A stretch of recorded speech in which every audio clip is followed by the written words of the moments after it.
قرآن و سنت کے بتائے ہوئے طریقے میں ہے۔ عام مسلمانوں کی عورتوں کو یہ حکم، اس بات کا حکم دیجئے کہ اپنے اوپر تھوڑی سی چادر لٹکا لیں۔ مراد چادر لٹکانا نہیں، مراد پردہ کرنا ہے۔ یعنی کلام اللہ شریف کی اس آیت میں پردے کا حکم نازل ہوا ہے۔ قرآن پاک کی ایک دوسری آیت کا ٹکڑا ہے وَلْيَضْرِبْنَ بِخُمُورِهِنَّ عَلَى جُيُوبِهِنَّ کہ عورتیں اپنی سینوں پر اوڑھنیوں کو ڈال لیا کریں۔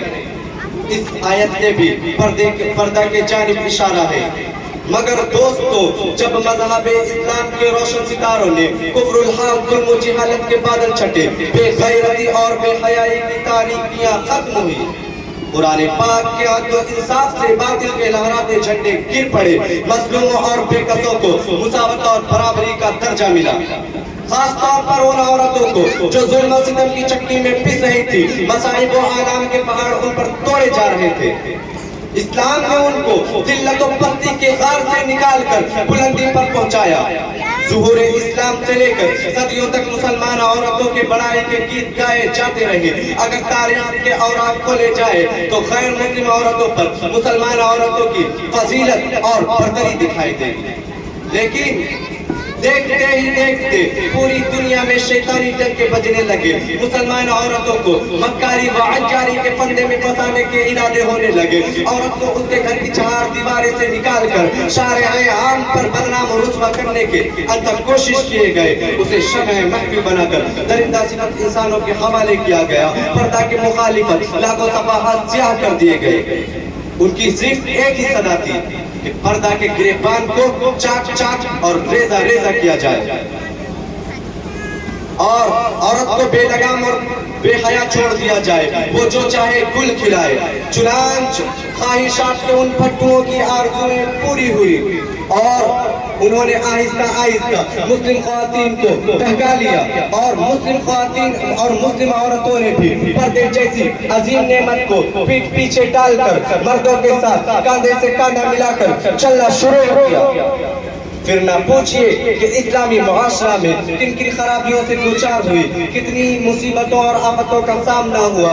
بدکاری و زناکاری عام ہوتی چلی گئی، مکانوں میں، دکانوں میں، بستیوں اور بیابانوں میں برائیاں ہی برائیاں نظر آنے لگی۔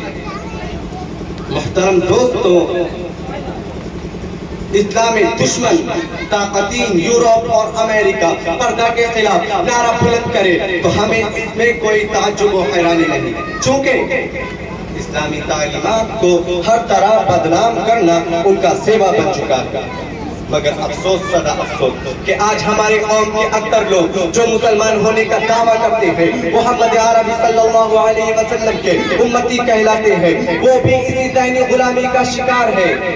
خاص طور پر انگریزی تعلیم یافتہ طبقہ اس میں زیادہ مبتلا ہے، انہی کے دوست بدوست چل رہے ہیں۔ کسی شاعر نے ایسے ہی لوگوں کے بارے میں کہا کہ انہی کی محفل سوارتا ہوں، انہی کی محفل سوارتا ہوں، چراغ میرا ہے رات ان کی، انہی کی محفل سوارتا ہوں، چراغ میرا ہے رات ان کی، انہی کی مطلب یہ کہہ رہا ہوں، زبان میرا ہے بات ان کی۔ محترم دوستو، آج پردہ کے مسائل کو لے کر مناظرہ بازی اور مضمون نگاریاں ہوتی رہتی ہے، پردہ کے خلاف تحریکیں چلتی ہے۔ پردہ کو ایک بہت بڑی ناانصافی کہا جاتا ہے۔ عورت کے لیے پردہ کو قید و بند سے تعبیر کیا جاتا ہے، کہا جاتا ہے کہ پردہ کرنے سے ترقی نہیں ہوتی۔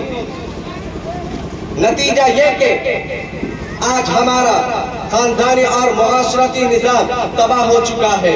اخلاق و عادات شرم و حیا کا جنازہ نکل چکا ہے۔ یہی وہ تہذیب ہے جس نے عورت کو چراغ خانہ بننے کے بجائے اسے اس کے اندر شمع محفل بننے کا جذبہ ابھارا ہے۔ شاعر: رواج بے حجابی خوشنما کانٹوں کی مالا ہے، رواج بے حجابی خوشنما کانٹوں کی مالا ہے، نئی تہذیب سے ہوشیار، نئی تہذیب سے ہوشیار یہ تاریخ اجالا ہے۔ یہ اس یورپ اور امریکہ کی دین نہیں کہ نوجوان لڑکیاں باریک سا دوپٹہ گلے میں ڈال کر کھلے عام گھوم رہی ہیں، باریک سا دوپٹہ گلے میں ڈال کر چست اور باریک سا لباس پہن کر کھلے عام گھوم رہی ہے۔ میں اپنی ماں اور بہنوں سے کہنا چاہتا ہوں کہ ہماری کامیابی کفار و مشرکین اور عیسائیوں کے باتوں میں نہیں، بلکہ ہماری کامیابی و کامرانی وحدہ لا شریک احمد مجتبی محمد مصطفیٰ صلی اللہ علیہ وسلم کے بتائے ہوئے طریقے اور اسلامی احکامات میں۔ ہمیں عقل کا چراغ کھل کر کے نفس کے پیچھے بھاگنے اور مغرب کی بد تہذیب عورتوں کی نقل کرنے کی کوئی ضرورت نہیں۔ ہماری ہدایت